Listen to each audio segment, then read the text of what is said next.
Tonight's headlines are brought to you by McDonald's and Marianas Coffee. Good evening, Commonwealth, and thanks for watching the Channel 2 News. I'm Sakurako Halstead. And I'm Dan Shore. Let's take a look at tonight's top stories. A multi-million-dollar deal for the Jewel of Saipan has quickly gone belly up. Who has the keys? Also, tonight we have the 411 on 902 Talks, held right here in the 670. And we scare up some local talent this weekend for a scary production that shouldn't be missed.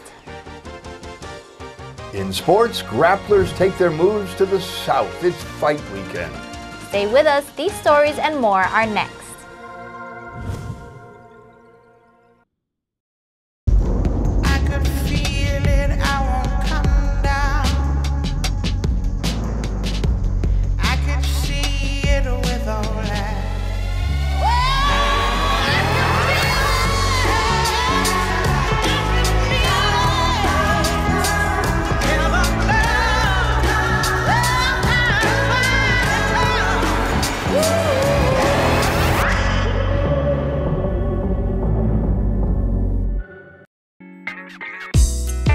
I love Marianas coffee. Come join me for a cup. I think you would be really happy.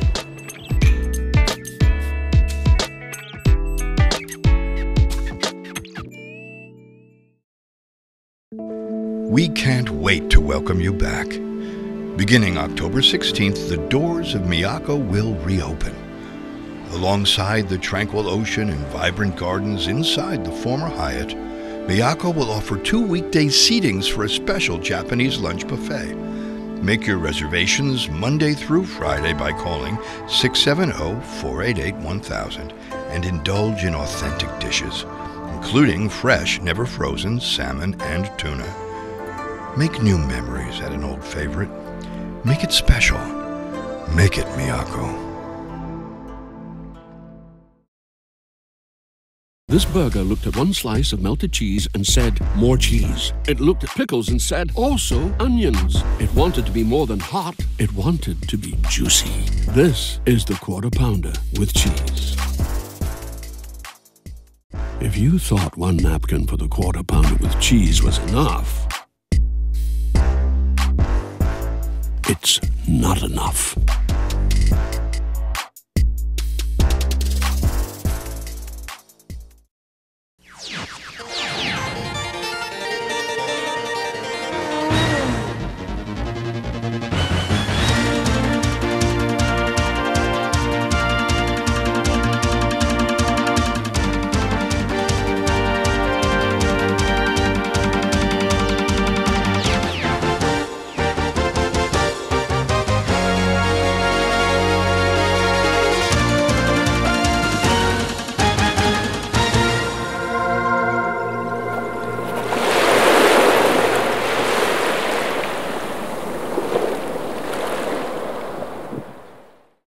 Hafa a day, Tirawami, and good evening, Commonwealth. It's the start of a rainy and wet weekend. You're watching the Channel 2 News on October 25th from our studio on Capitol Hill. A rainy last day of sorts on Mañagahas starting tomorrow. The NMI's #1 tourist attraction will again be without a master concessionaire. It's the abrupt end of a partnership that appeared in trouble from the start. An overzealous contract with an inexperienced operator is compounded by low visitor arrivals. Our Chris Nelson reports. Today, boats at the Smiling Cove Marina were loading up customers that were headed out to Mañagaha Island. It's the #1 tourist attraction on Saipan. Today, the last day that Mañagahas concessionaire will operate. Tyrone works for Ocean Star and says despite the weather, it's business as usual. With the Mañagaha situation, the changeover, Marianas Global, what's your right take now, on that? I'm not sure about that. I want to just follow what they're trying to do, and we keep up with our customers' service and stuff for the customers that comes to Saipan. That's it. Marianas Global took over operations a year ago after signing a multi-year contract, but the deal hasn't lasted long. Marianas Global headquarters is here in a small office at the Marianas Business Plaza. no nameplate on the door, just 3 people in the office. A local spokesperson did not wish to appear on camera, but was willing to answer some questions. Currently, one of our major problem is in regards to the exclusivity. So we're basically told to be granted in the agreement they will be getting exclusivity in terms of commercial activities, which were listed in like 10 items. But as we kind of put it into our real operation, we did find out that it wasn't necessarily exclusive at all. A lengthy statement issued last night out of their main office in Korea says the company invested millions of dollars. We were supposed to be competing in a free market, but in that free market, we are the one with the burdens of operational obligations, maintenance, infrastructures, not even considering the annual rents and our 9% that thing to DPL. That was actually a burden. So we kind of saw this as on something that is not quite right. This summer, Marianas Global stopped paying rent, and Global says despite a half-hearted attempt to improve or enforce the business terms of their contract, nothing changed, and they withheld an annual rent payment that was due of $800,000. Governor Palacios on the terms of the deal. There's been 4 failures, I think, so far. What do you think the answer is out there? Have you read the contract between DPL and MGI? Yes. Yeah. I don't think any company in their right mind would have signed that contract. So that is the number one issue. Are you kidding me? You're gonna sign an $800,000 contract annually, plus 9% of your gross? So, you know, it is important, really, for DPL to also take a look at what is reasonable so that we can have a lasting operation out there. DPL did issue a notice of termination after rent was not paid this week. Marianas Global was packing up, and as of tomorrow, the island will be without a master concessionaire. DPL is going to have, they're going to step in. DPL is already, as you recall, they were already operating when the previous operator left. So we have a crew already that's going to be doing that, and so, you know, that's a very good point on the lifeguard issue. So if we have to hire a lifeguard, we'll hire a lifeguard until we get a company to operate it. A local fisherman approaching his 80th birthday remains in jail on murder charges. 78-year-old Moses Pangilinan Cabrera, arrested for the murder of his younger brother, had his case reassigned this week to Judge Joseph Camacho, and he will receive a Chamorro interpreter. Cabrera is charged with second-degree murder, assault with a dangerous weapon, and aggravated assault and battery for the death of his younger brother Pedro Pangilinan Cabrera. The incident happened on August 1st at a family residence in San Jose. Police say he bludgeoned his brother to death with a hammer and then dumped the body near Fishing Base in Garapan. Authorities were able to identify the victim by the dragon tattoo on his chest. The victim had a long record and spent many years in custody for the killing of a police officer and sexual assault. Cabrera told police that the incident was the result of an argument over land and that his brother initially threatened him with a knife. Moses remains in custody, unable so far to post bail set at $250,000. He is being represented by the Public Defender's Office. 902 talks held this week here in the NMI.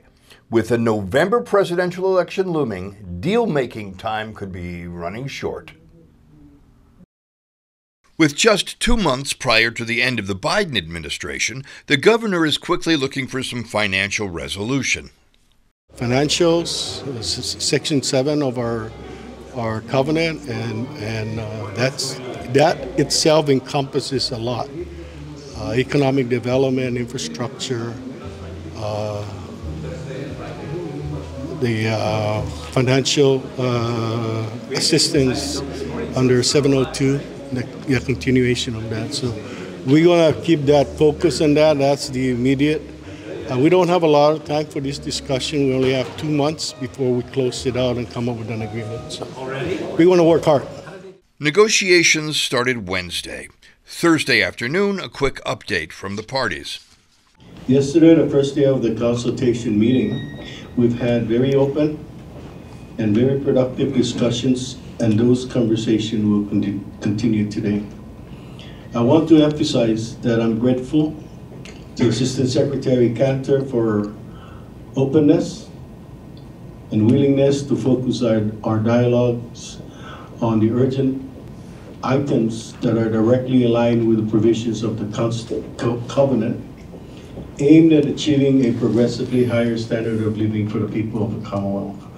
We're also thankful that the first consultation meeting is being held in the CNMI, so that the first federal team members are able to see firsthand some of the challenges and opportunities that exist in the Commonwealth. Carmen Cantor reports directly to the President. She was born and educated in Puerto Rico and previously served as the United States Ambassador to the Federated States of Micronesia. She is therefore no stranger to island politics and its challenges. Half a day, Governor Palacios, members of the CNMI 902 consultation team, and also members of the media. It is a great pleasure and honor to join you here in the Commonwealth of the Northern Mariana Islands as the United States Special Representative to engage in the important work of the 902 consultations as provided in Article 7 of the Covenant.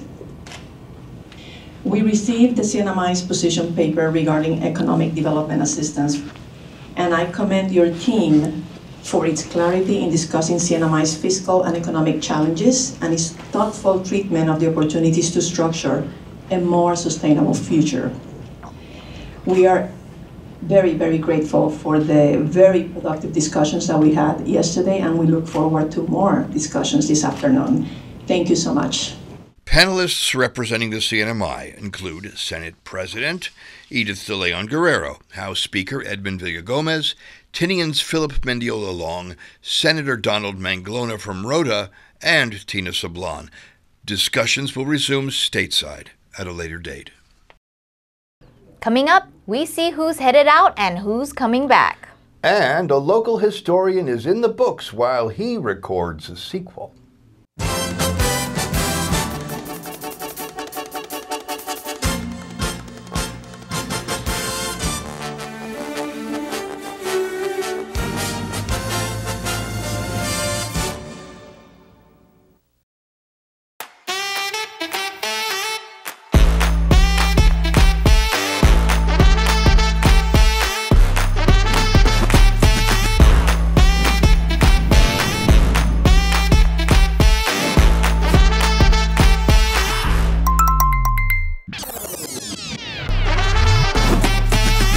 Find a plan that goes with your flow. Get unlimited local talk, text, and data at the most affordable rate with Unlimited Flow Postpaid.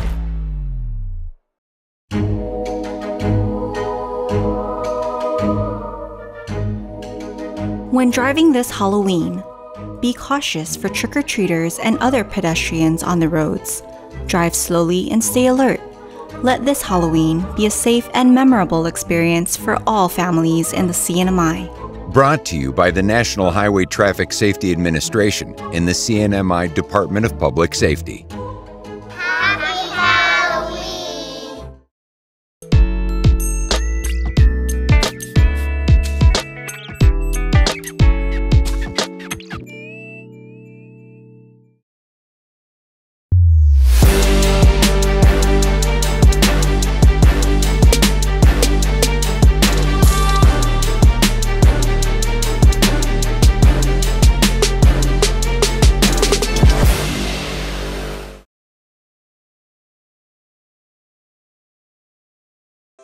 Location, location, location. Office space on Capitol Hill available now at the Hermosa Vista Business Park. With natural light and ocean views, it's the perfect place for creative professionals. So upgrade your life and your working environment. schedule an exclusive showing now. Call us at 670-483-4750 or email hvsaipan@gmail.com. At one of Saipan's beaches, this mother lays about 100 eggs under the cover of darkness. She hides her nest as best she can and then slowly makes her way back to the ocean. The eggs hatch and the babies head for the sea, where they will face a daily dose of danger. Just 1 in 1,000 will make it to adulthood. Those that do will one day lay their own eggs. Sea turtles are protected under CNMI law. If you see one that is stranded or if you see illegal activity, call the hotline at 287-8537. Welcome back. A local Tinian man who has dedicated his life towards recording the history of the NMI is now in the history books with a Lifetime Achievement Award. The humanities define what it means to be human through all academic and artistic mediums. On this night, John Castro watches his cousin Luis John Castro perform.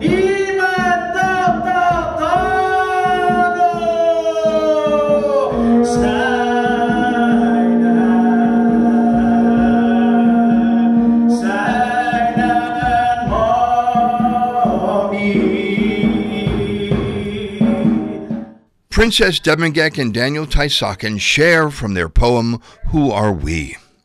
The bonds that are unbreakable by our thunderstorms. We hear the roars of pride and love that strengthens the roots of families and friends. Roots that nourish the trees of life, living and rooting for our true essence. The Talabwag women traditional dancers perform.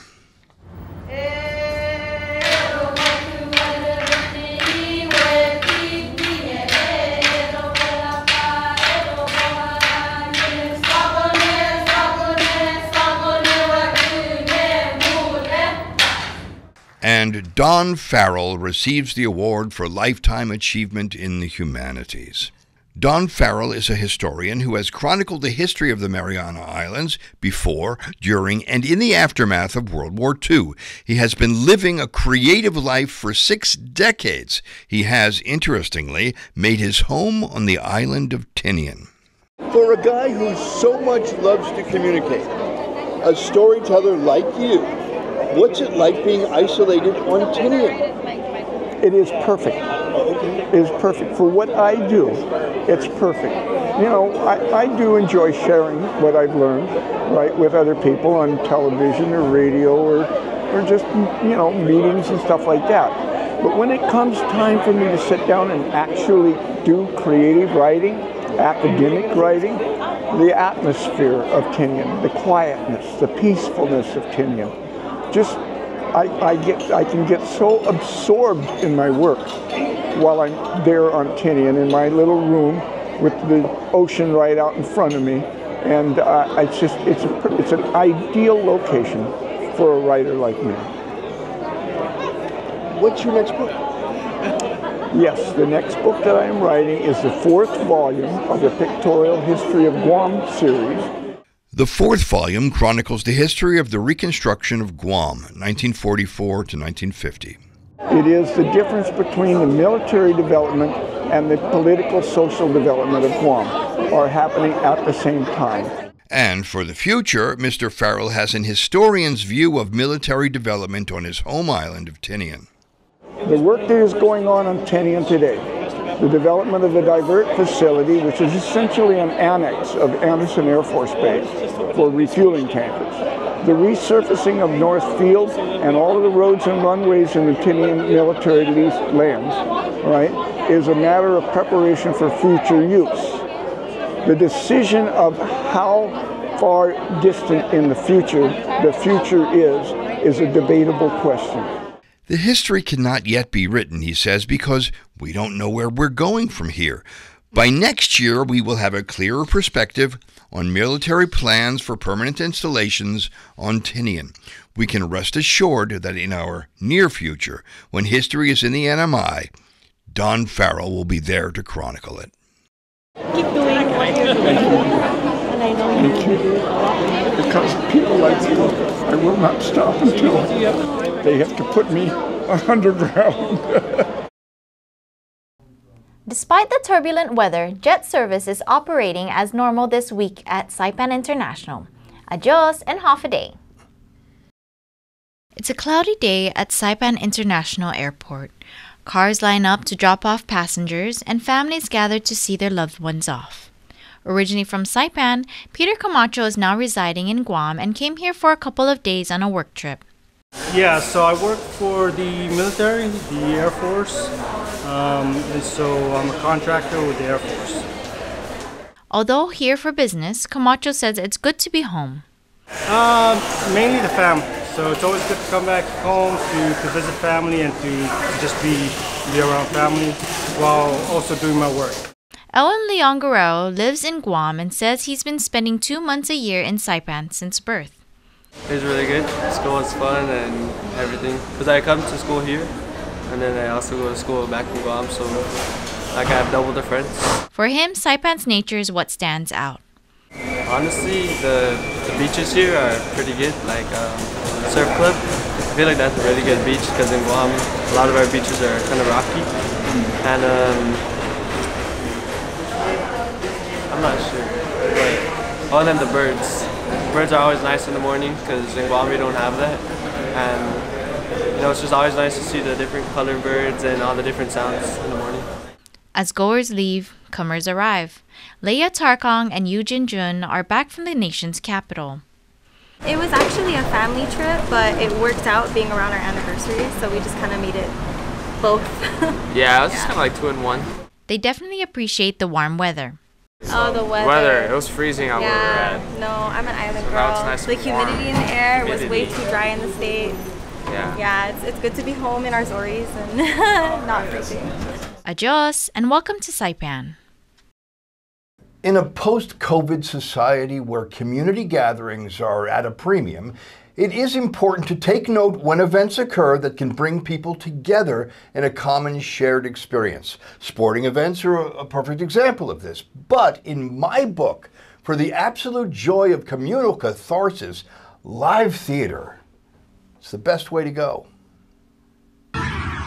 A Halloween-themed theatrical event premieres Saturday night across Beach Road from the Hopwood Middle School soccer field. Trapped director Benster Aldon of 180 Productions. So Trapped is about 7 teenagers who are trapped and kidnapped by a sinister being.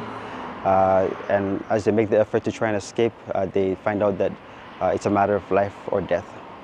And so Trapped is going to be performed here at the Victory Chapel building. That's going to be right across the Hopwood soccer field.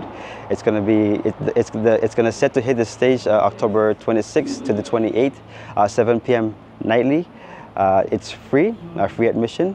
We invite the viewers to come and check it out. Yeah, if you're there, come check it out. It's 22 minutes because last year we had so much people that we had to keep rerunning the play because we had only one night. Yeah. How many seats are there? Are there seats or do we stand? Oh, no, there will be seats, about 300 seats. This is Aldon's premier directing challenge, but the co-writer and performer Jeremiah Fernandez is no rookie to the theatrical process. Trapped was born of a sense of island claustrophobia. We were thinking of several things that, especially here in our island, where we feel very limited, and even the help that people get are limited. And so we kind of wanted to flesh that idea out, that principle of being kind of trapped in maybe what you're facing, and put a little horror in that, a little scary twist into that. The cast and the crew are dedicating their time and creative energies to give the audience an experience they'll never forget. I think theater is a great avenue to just express certain ideas or even just show an artistic side to people that might not have that available to them. Curtain lifts at 7 p.m. on this Saturday, Sunday, and Monday nights. Admission is free. If you dare. Coming up in sports, paddlers are out of the waters and the Jiu-Jitsu kids head to Guam.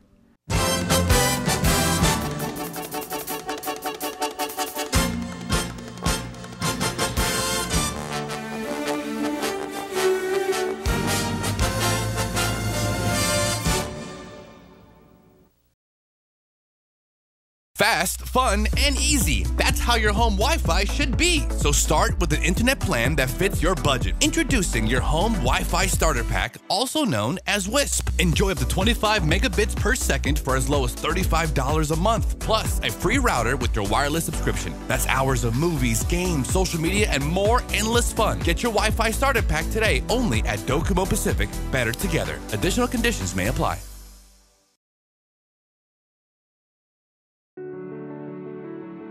If you're a person with a disability in the CNMI, you have certain rights that protect your ability to vote. This video contains some information about your rights and some resources available to you in protecting those rights. What are some of your voting rights as a person with a disability? You have the right to vote regardless of your disability. You have the right to cast your vote privately without disclosing your vote to anyone. But you also have the right to ask for assistance as needed. Polling place workers should be ready and available to assist and accommodate your needs. CNMI law requires that you must be registered to vote in the CNMI. You can vote if you are a citizen or national of the United States, at least 18 years of age on the date of the election, domiciled in the CNMI, a resident of the CNMI, and have resided in the Commonwealth for 120 days, are not serving a sentence for a felony, have not been declared by the court of unsound mind, and have registered to vote at least 60 days before the election. As a voter with a disability, you have the right to vote in an accessible voting place. That means you can get from your car through the door to cast your ballot without physical barriers or impediments. Under the CNMI law, any voter who needs help in casting a ballot is entitled to request for assistance. A poll supervisor or the executive director of the Commonwealth Election Commission can provide assistance at the polling place, or you can exercise your right to curbside vote. However, whether you vote at curbside or not is your choice. No poll worker can force you to vote curbside. If you are unable to mark your ballot, you may select up to 2 people to help you cast your vote, except that they cannot be your employer or your employer's agent. The Americans with Disabilities Act of 1990 requires public entities to provide progress access, reasonable modification of policy, auxiliary aids and service where necessary to afford an individual with a disability an equal opportunity to participate in and enjoy the benefits of the services, program or activity being conducted by the public entity. Our primary goal is to have 100% participation of eligible voters in all elections, 100% polling place accessibility, and options for all voters who seek independent and private voting. If you want to know more about your voting rights, please contact the Northern Marianas Protection and Advocacy Systems Incorporated at 670-235-7273 or 74, or you can simply visit our website at www.nmpasi.org. This video was brought to you by the Administration for Community Living and does not necessarily reflect their official views.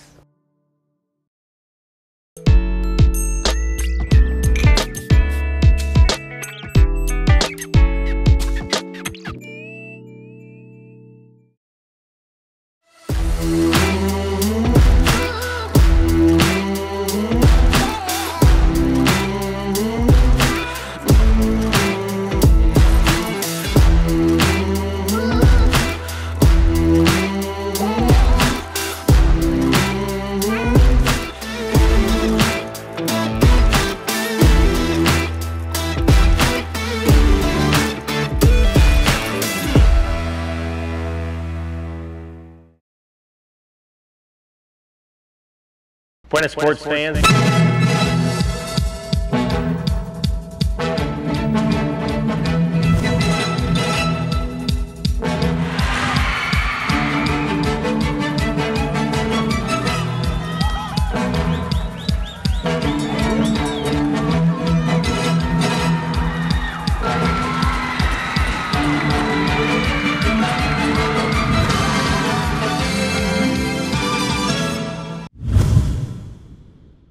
Buenas sports fans.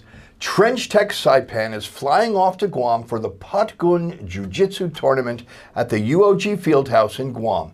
These fighters, they might be small in stature, but man, are they big at heart. Last month, the Mighty Minis of Trench Tech held a Mats on Fire fundraising tournament at Garapan Central Park in order to raise money for the junior juggernauts to jostle in Guam. Yeah, so we just recently had the Mats on Fire was a fundraiser event to get to earn some money to help our kids get to Guam. You know, flights nowadays are crazy, Dan. And so we held this fundraising grappling event, and we were able to raise a good amount of funds, and we're going to go to the Potgun Jiu-Jitsu Tournament on October 26 on Guam at the UOG Fieldhouse. It'll be our 4th time to go there as a team. So they have the Potgun Jiu-Jitsu Tournament every April and October on Guam. So each year since it opened, we've been going consistently for the past 2 years. So this is going to be our first, second, third, fifth, sixth time to go. Competitors range in age from 4 to 17 years and grapple based on similar age and weight classes. According to Cookie, the art of jiu-jitsu is not only a great way to grapple with the lure of TikTok technologies, but helps create a compassionate combatant who can handle hand-to-hand competition and hand-to-heart human connections. Competition begins Saturday, October 26. The biggest paddling event of the year has wrapped up this past weekend. Let's take a look. Lamaro tilitakyon matawe tilita kesulele belele likilang song lipewa zabalik. Yeah.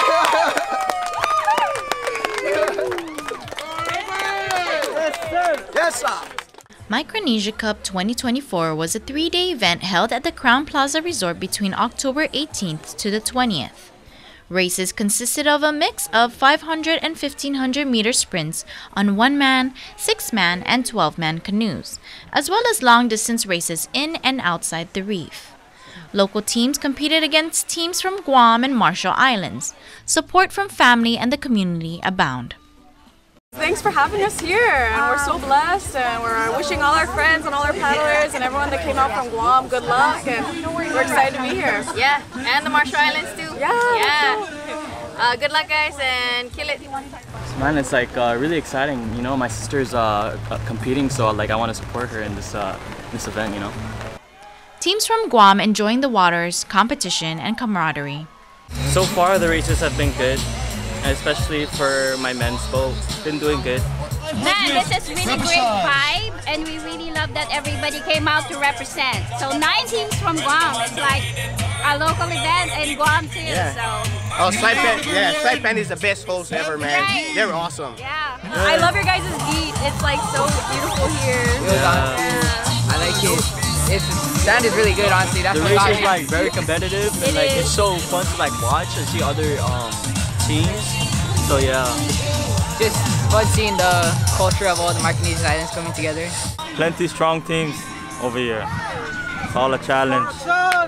Although it's their first year paddling, the Marshall Islands are leaving a great impression.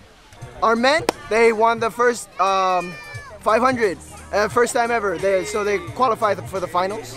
The mixes, the girls were tired, you know. We pushed, we really pushed. Like some of the girls went back to back, you know. The guys went back to back, you know. So yeah, we're fighting. We're out here. We want it bad. The CNMI's home teams with appreciation for the visiting teams, their own teams, and support all around. They're doing really well. I feel like the community has grown over the years. Special shout out to Maduro, the Marshall Islands, man. They're like first year paddlers, but they really picked up their game, for sure. Yeah, it's nice to see a lot of faces here today. I love my club! Woo! Want to say anything to the team? Let's go, Thank you to my team. Everybody's been so great and supportive, so that really matters and it counts, because you could do something and, you know, go against the grain, but when you have people like, you know, with you, supporting you, it just makes all the difference. A lot of heart and grit were presented as paddlers gave it their all and left everything in the waters.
Hey golfers, come north and practice your game at the Marianas driving range. New Year's local specials. 10-piece coupon books available for just $60.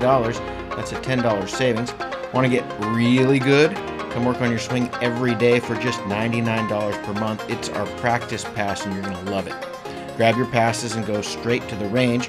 You can social distance and chip all at the same time, and the views are free. Reserve now at marianastrekking.com. You can pay online, open 7 days a week.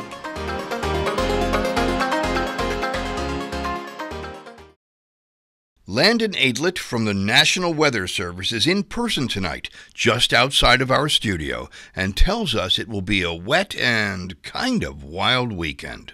Today, this evening, and tonight. And so we had a rain band that developed over Saipan and just north of Tinian overnight this morning, dropping a lot of rainfall over the island. Strong gusty winds. That persisted through much of the morning and midday hours today.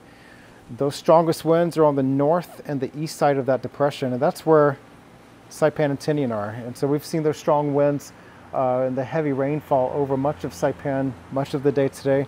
We're kind of out of the rain band right now, so things are improving just a little bit, but those strong winds still exist just offshore. And so when we have those heavier showers coming through the evening and overnight hours, they're going to come with those strong wind gusts. Wireless Ridge, we had a wind gust of 61 miles per hour.